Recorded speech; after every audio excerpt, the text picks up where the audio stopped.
الله الرحمن الرحيم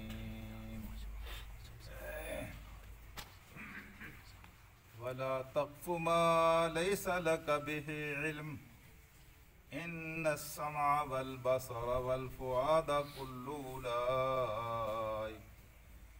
أولئك كان عنه مسؤولا صدق اللہ العلی العظیم۔ انسانی زندگی کو خوبصورت بنانے کے لیے اللہ پاک نے جو ہدایات عطا فرمائی ہیں، ایک اور خوبصورت ہدایت، ایک اور خوبصورت حکم، ایک اور خوبصورت نصیحت کا یہاں حکم دیا گیا ہے۔ کسی کے پیچھے نہ پڑا کرو۔ کب انسان کسی کے پیچھے پڑتا ہے؟ اس وقت پڑتا ہے جب انسان کو کسی سے کوئی خندق ہوتی ہے، کسی نے آپ کا کوئی نقصان کیا ہوتا ہے، آپ کو اس سے کچھ بیر ہو جاتا ہے، نفرت ہو جاتی ہے، پھر آپ کی خواہش ہوتی ہے کہ اس کی کوئی کمزوری میرے ہاتھ آئے۔ کبھی کمزوری نہیں ہوتی تب بھی آپ چاہتے ہیں کہ یہ کمزوری اس کے اندر پیدا ہو۔ آپ کی خواہش جو ہے وہ معلومات کا ذریعہ بنتی چلی جاتی ہے۔ اللہ تعالیٰ نے فرمایا یہ اچھا طرز عمل نہیں ہے، یہ مناسب طرز عمل نہیں ہے، اس سے بچا کرو، نہ پڑا کرو کسی کے پیچھے۔ بہت بری بات ہے جس چیز کا تمہیں علم نہیں ہے، صرف گمان کی بنیاد پر ردوں کے اوپر ردیں چڑھاتے چلے جاتے ہو، اور ایک انسان جو اتنا برا نہیں ہے تمہاری نگاہ میں اتنا برا ہو جاتا ہے، اور پھر اس برائی کو تم پھیلاتے چلے جاتے ہو۔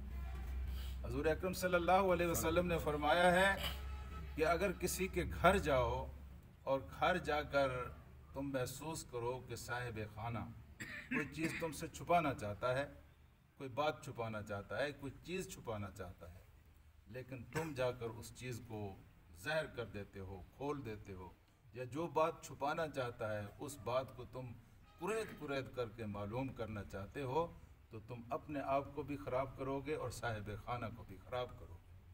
اس نے جو بات چھپائی ہے آپ اس کو کیوں ظاہر کرنا چاہتے ہیں؟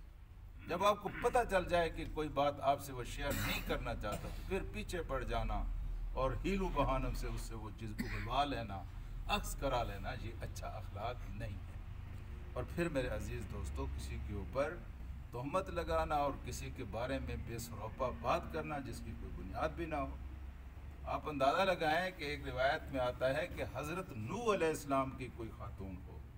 حضرت نوح علیہ السلام کا زمانہ کب کا زمانہ ہے؟ حضور کریم صلی اللہ علیہ وسلم کا، حضرت عیسیٰ کا، موسیٰ کا، کتنے انبیاء ہیں، پتہ نہیں صدیوں ہزاروں سالوں کا زمانہ ہے۔ حضرت نوح علیہ السلام کی کسی عورت کے بارے میں، حضرت نوح کے دور کی کسی خاتون کے بارے میں آپ نے کوئی بات کہی ہے، آپ نے کوئی ایسی بات کہی ہے جو اس میں موجود نہیں تھی، تو آپ کی 80 سال کی عبادت ضائع ہو جاتی ہے۔ یہ اس زمانے کی بات ہے جو موجود بھی نہیں ہے۔ تو ہمارے اپنے اثر کے اور ہمارے اپنے زمانے کے اور ہمارے اپنے اڑوس پڑوس کے اور ہمارے اپنے وسیب کے لوگ ہوتے ہیں، صبح سے لے کر شام تک، جن کے بارے میں ہم اول پول بکتے رہتے ہیں۔ سچی بات یہ ہے میرے عزیز دوستو، یہ شیطان کا خوبصورت ٹول ہے، اس کو وہ استعمال کرتا ہے، اور انسانی فطرت اس کی سہولت کار ہے۔ انسان بھی چاہتا ہے کہ جس کے بارے میں میرے دل میں نفرت ہے اس کو جتنا رگیدا جائے، جتنا میں رگیز سکتا ہوں، کوئی چھوٹی موٹی بات ہے یا نہیں ہے، میں اس کو رگڑتا چلا جاؤں، میں اس کو رگیدتا چلا جاؤں۔ حضرات، سب سے مشکل کام نیکی کرنا ہے۔ دیکھیں نا کتنے پاپڑ بیلنے پڑتے ہیں تب کوئی نیکی جا کر نیکی بنتی ہے، لیکن یہ حرکت جو ہے یہ ایک ایسی حرکت ہے جو انسان کی تمام نیکیوں کو برباد کر دیتی ہے۔ جس کے بارے میں آپ نے کوئی بات کی ہے، جس کو آپ ناپسند کرتے ہیں، قیامت کے دن جب آپ کو ضرورت ہوگی، نیکیوں کی ضرورت ہوگی، آپ اپنے اس دشمن کو اپنی ساری نیکیاں اٹھا کر دے جائیں گے۔ یہ کتنی بدنصیبی کی بات ہے۔ تو فرمایا کہ نہ دراصل کہتے ہیں وَلَا تَقُفْ، کھڑا نہ ہو، پیچھے نہ پڑ اس چیز کے بارے میں جس چیز کے بارے میں تجھے علم نہیں ہے، اس چیز کے بارے میں مَا لَيْسَ لَكَ بِهِ علم، جس کا تجھے علم نہیں ہے اس کے پیچھے نہ پڑ۔